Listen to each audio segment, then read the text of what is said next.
Now then, I tell you the truth. 3 more kings will appear in Persia, and then a fourth, who will be far richer than all the others. When he has gained power by his wealth, he will stir up everyone against the kingdom of grace. Then a mighty king will appear, who will rule with great power and do as he pleases. After he has appeared, his empire will be broken up and parceled out toward the four winds of heaven. It will not go to his descendants, nor will it have the power he exercised, because his empire will be uprooted and given to others. The king of the south will become strong, but one of his commanders will become even stronger than he, and will rule his own kingdom with great power. After some years, they will become allies. The daughter of the king of the south will go to the king of the north to make an alliance, but she will not retain her power, and he and his power will not last. In those days, she will be handed over, together with her royal escort and her fathers and the one who supported her.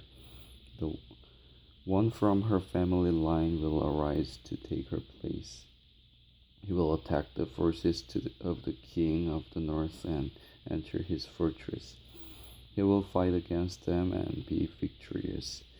He will also seize their gods, their metal images, and their valuable articles of silver and gold, and carry them off to Egypt. For some years he will leave the king of the north alone.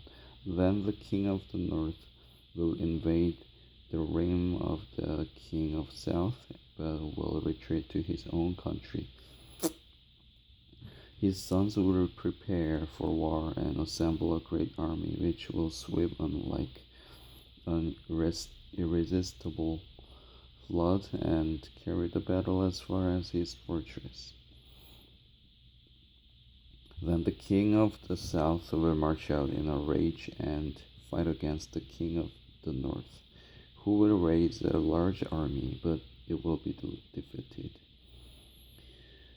When the army is carried off, the king of the south will be filled with pride and will slaughter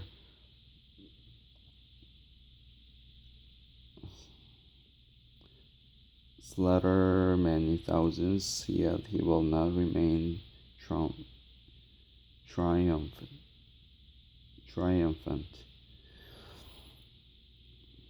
For the king of the north will muster another army, larger than the first, and after several years he will advance with a huge army fully equipped. In those times many will rise against the king of the south.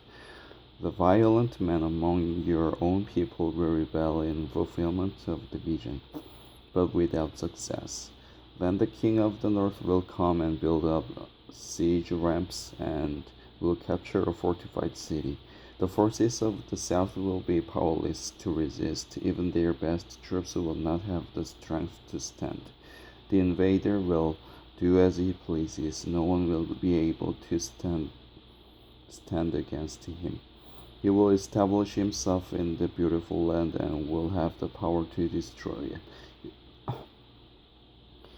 He will determine to come with the might of his entire kingdom and will make an alliance with the king of the south, and he will give him a daughter in marriage in order to overthrow the kingdom.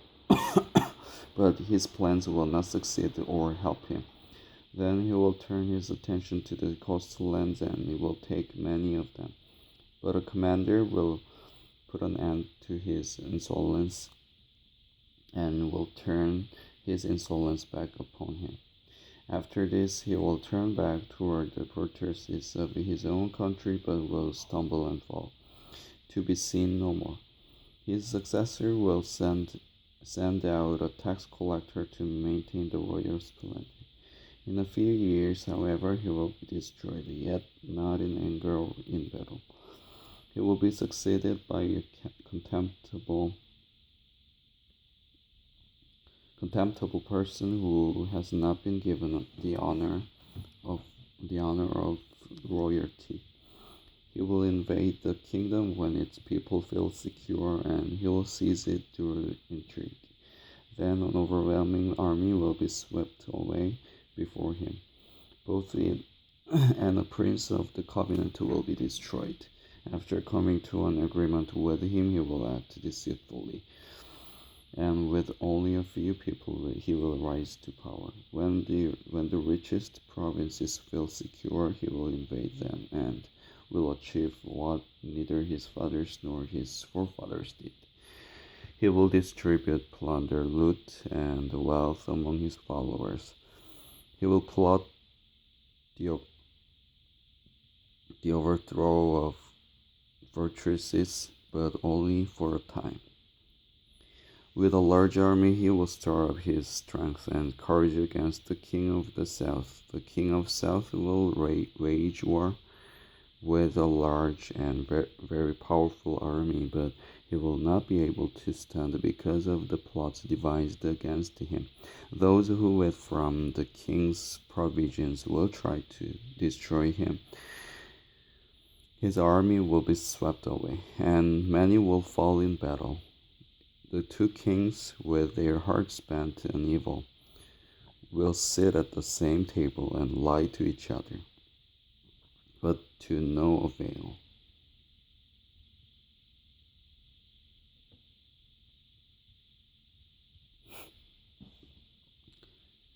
Because an end will still come at the appointed time. The king of the north will return to his own country with great wealth, but his heart will be set against the holy covenant.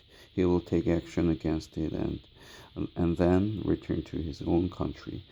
At the appointed time he will invade the south again. But this time the outcome will be different from what it was before. Ships of the western coastlands will oppose him, and he will lose heart.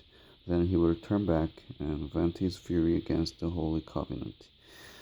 He will return and show favor to those who forsake the holy covenant. His armed forces will rise up to desecrate the temple fortress and will abolish the daily sacrifice. Then they will set up the abomination that causes desolation. With flattery he will corrupt those who have violated the covenant, but the people who know their God will firmly resist him. Those who arise will instruct many, though for a time they will fall by the sword or be burned or captured or plundered. When they fall, they will receive a little help, and many who are not sincere will join them. Some of the wise will stumble so that they may be refined, purified, and made spotless until the time of the end, for it will still come at the appointed time. The king will do as he pleases. He will exalt and magnify himself above every god and will say unheard of things against the God of gods. He will be successful until the time of wrath is completed, for what has been determined must take place. He will show no more regard for the gods of his fathers or for the one desired by women, nor will he regard any god, but will exalt himself above them all. Instead of them, he will honor a god of fortresses, a god unknown to his fathers. He will honor with gold and silver, with precious stones and costly gifts. He will attack the mightiest fortresses with the help of a foreign god and will greatly honor those who acknowledge him. He will make them rulers over many people and will distribute the land at a price. At the time of the end, the king of the south will engage him in battle, and the king of the north will storm out against him with chariots and cavalry, and a great fleet of ships. He will invade many countries and sweep through them like a flood. He will also invade the beautiful land. Many countries will fall. But Edom, Moab, and the leaders of Ammon will be delivered from his hand. He will extend his power over many countries. Egypt will not escape. He will gain control of the treasures of gold and silver and all the riches of Egypt with the Libyans and Nubians and in submission. But reports from the east and the north will alarm him, and he will set out in a great rage to destroy and annihilate many. He will pitch his royal tents between the seas at the beautiful holy mountain, yet he will come to his end, and no one will help him. At that time, Michael, the great prince who protects your people, will arise. There will be a time of distress such as has not happened from the beginning of nations until then. But at that time, your people, everyone whose name is found written in the book, will be delivered. Multitudes who sleep in the dust of the earth will awake, some to everlasting life, others to shame and everlasting contempt. Those who are wise will shine like the brightness of the heavens, and those who lead many to righteousness like the stars forever and ever. But you, Daniel, close up and seal the words of the scroll until the time of the end. Many will go here and there to increase knowledge. Then I, Daniel, looked, and there before me stood two others, one on this bank of the river and one on the opposite bank. One of them said to the man clothed in linen who was above the waters of the river, "How long will it be before these astonishing things are fulfilled?" The man clothed in linen who was above the waters of the river lifted his right hand and his left hand toward heaven, and I heard him swear by him who lives forever, saying, "It will be for times and half a time.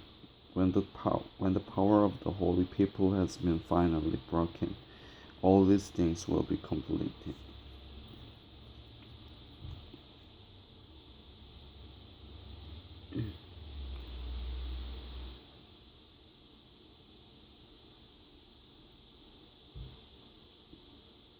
I heard, but I did not understand. So I asked, "My Lord, what will the outcome of all this be?" He replied, "Go your way, Daniel, because the words are closed up and sealed until the time of the end. Many will be purified, made spotless, and refined, but the wicked will continue to be wicked.